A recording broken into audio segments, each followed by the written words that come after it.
Ever felt that knot in your stomach when you think about investing? That feeling like it's a complex game, maybe even rigged, designed to keep you out, or worse, to make you lose. What if I told you all this confusion is intentional? Today, we're tearing back the curtain.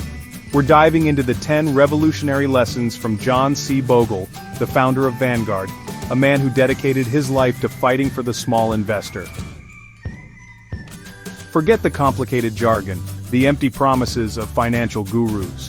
What you're about to discover here are truths so simple, so common sense, that the industry profiting from your ignorance would rather you never knew. Stay with me, because understanding this could be the difference between remaining a hostage to the system or finally taking control of your financial future. This isn't just about money, it's about peace of mind. The investing world seems like a maze, doesn't it? Hidden fees, products nobody understands, the constant pressure to beat the market. But why is it like this? Does it really need to be so complicated? John Bogle argued it doesn't. He saw an industry often more interested in lining its own pockets than yours. And he showed us there's a different path, a simpler, fairer path. But to walk that path, we first need to understand the traps. And the first hard truth Bogle throws in our face is a painful one. Lesson 1. Your emotions are your worst enemies in the world of investing. Fear, greed, euphoria, regret. That itch to do something. Sound familiar? And this is where Bogle, as early as chapter 4, hits us with a reality check. He shows how most investors turn a potentially winning game into a loser's game. Think about it. The market, in the long run, historically goes up. Even a good investment fund can deliver a decent return. That would be the winner's game. But then we, the investors, step in with our emotions running wild. What do? We see a fund that soared last year and rushed to buy at the peak, driven by greed and the fear of missing out, FOMO. Then, when the market trembles or the fund underperforms, panic sets in and we sell at the bottom, locking in our losses. We buy high, sell low. We jump in and out frantically, trying to find that perfect timing, which, spoiler alert, doesn't exist. Bogle proves it with data. The return that investors actually get is, on average, much lower than the returns of the funds themselves. That difference? It's the cost of our own bad behavior, our attempts to outsmart the market. And this leads us directly to lesson 2. Speculating in the stock market can be a deadly trap. Trying to guess the next big hit, chasing the latest fad, day trading. That's not investing. It's betting. And most of the time, as we've seen, the biggest loser in that bet is us. Have you ever fallen into that trap of thinking you could predict the market, only to end up frustrated? And every time you jump from one investment to another, every time you try to time the market, as chapter 4 warned us, you encounter lesson 8, minimize transactions. Know why? Because every transaction has a cost. Brokerage, taxes. And this adds up to lesson 9, perhaps one of the most ignored yet most crucial, which Bogle brutally details in his chapter 10 titled, The Relentless Rules of Humble Arithmetic. Costs matter. A lot. Bogle's logic here is devastatingly simple, almost insultingly obvious, yet constantly forgotten. He says, the stock market generates a certain gross return, period.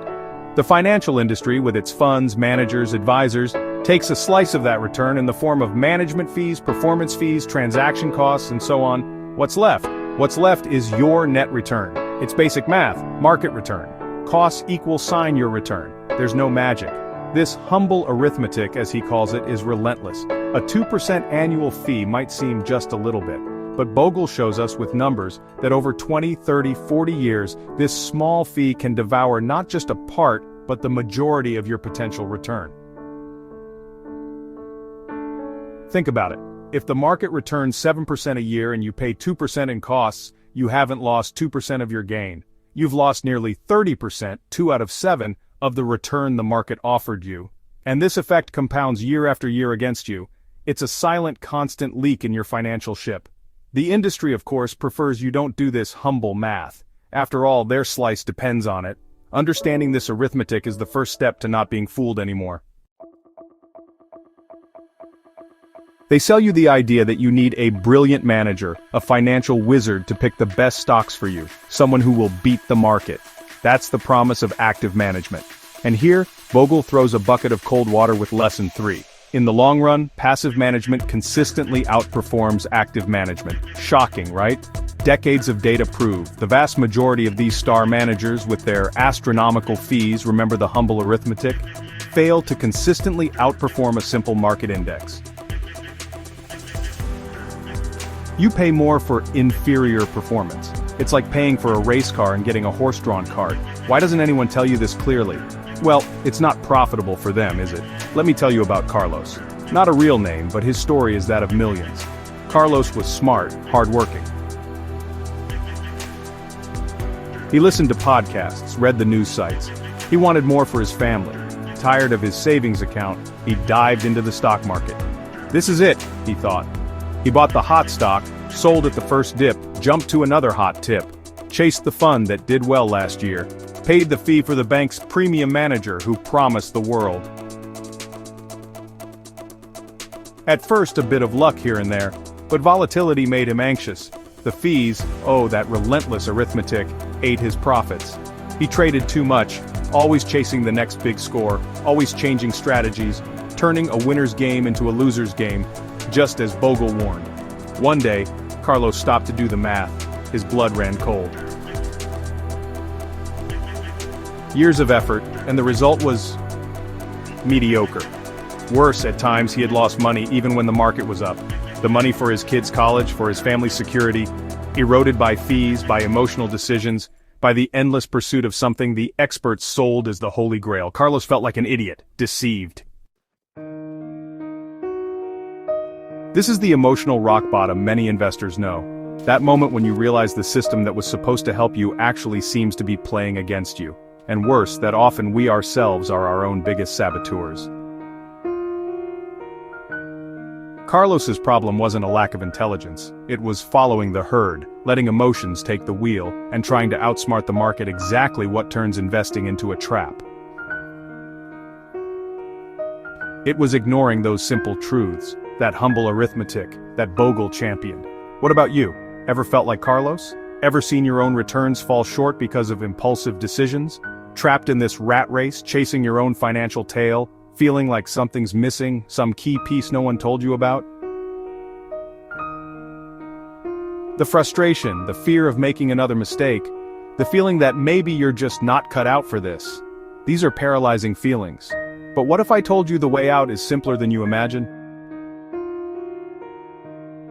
This is where John Bogle's genius shines. He offers us lesson 7, be a common sense investor. Sounds obvious, right?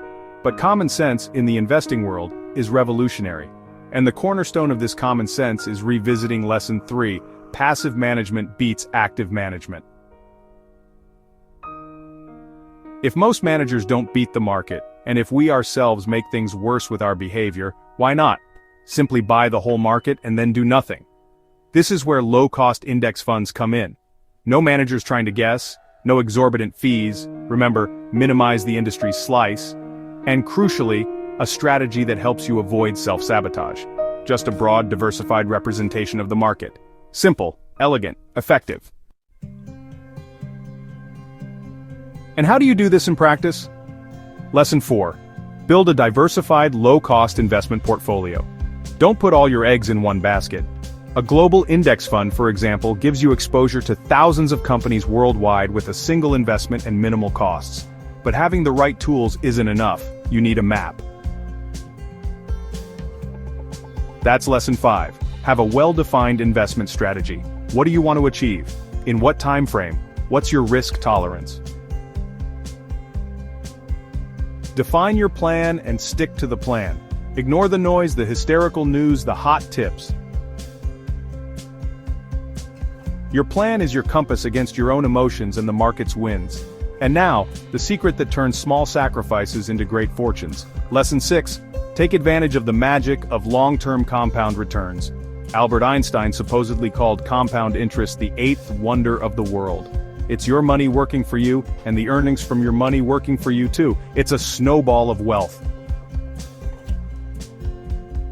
But it needs two things.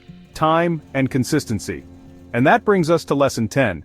Start investing as early as possible and be consistent. Every dollar invested today is worth much more than a dollar invested 10 years from now.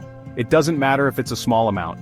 The important thing is to start, and to keep going, month after month, rain or shine. So how do you put all this into practice? It's easier than it sounds. Open your eyes. Understand that complexity is often a sham to charge you more. Simple works. Humble arithmetic doesn't lie, and your behavior is key. Choose simplicity. Opt for low-cost index funds that track broad markets, like the S&P 500 or a total world stock market index.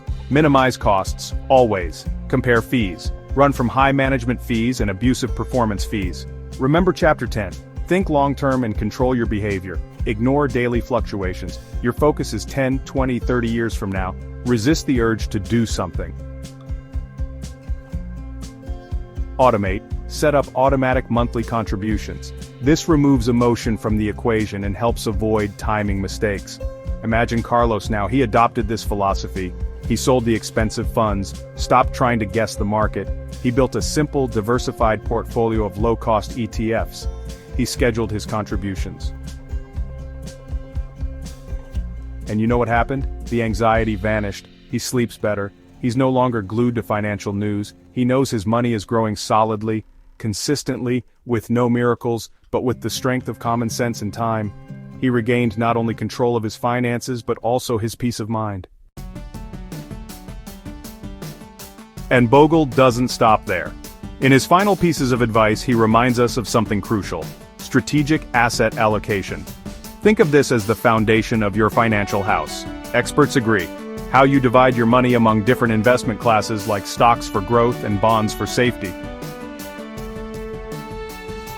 will determine your long-term results more than anything else, more than picking this or that stock. Bogle teaches simplicity even here. A rule of thumb: for your stock allocation, think 100 minus your age. If you're 25, 75% in low-cost global stock index funds, 25% in bonds. If you're 60, maybe 40% in stocks and 60% in bonds. Of course, adjust this to your reality, your goals, your risk tolerance. But the secret is, define your allocation and stick to it. Rebalance from time to time, selling what's gone up too much, buying what's lagged. To return to your original strategy, no trying to guess the market. And at the heart of it all, Bogle's timeless advice echoes like a mantra for the common-sense investor: start now, no matter how little. Time is your superpower. Be a fanatic about low costs. They are the one certainty that erodes your gains. Diversify as if your life depended on it. Don't bet everything on one place. The world is large. Ignore the noise. The daily news, the trendy gurus, they're distractions. Think in decades, not days. True wealth is built with patience. And above all, stay the course. Stick to your plan, even when it's hard. This isn't just advice. These are the pillars of a calmer, more prosperous financial life, where you are in control, not the market or someone else's greed. John Bogle's lessons, culminating in this final advice, aren't a trick. They're a manifesto. Remember, emotions will trip you up and lead you to sabotage your own gains. Speculating is a loser's game. Passive management wins. Diversify at low cost. Have a clear strategy. Compound interest is magic. Use common sense always. Fewer transactions mean more gains. Costs are everything thanks to humble arithmetic. Start now, never stop, and crucially, define your asset allocation wisely and stay the course with discipline. Investing doesn't have to be a battle against a merciless system. Bogle showed us that the smartest path is often the simplest. It's not about finding the needle in the haystack. It's about buying the entire haystack at the lowest possible cost. You don't need a PhD in finance. You need common sense, discipline, and understanding. Financial freedom is within your reach, and it starts with these simple, powerful truths. So, what about you? Which of these lessons resonated most? Have you ever caught yourself turning a winner's game into a loser's game because of emotions or chasing that perfect timing? Tell me in the comments. If this video made you think, if it sparked something inside, share it with someone who needs to hear this. because together, we can simplify what they try to complicate.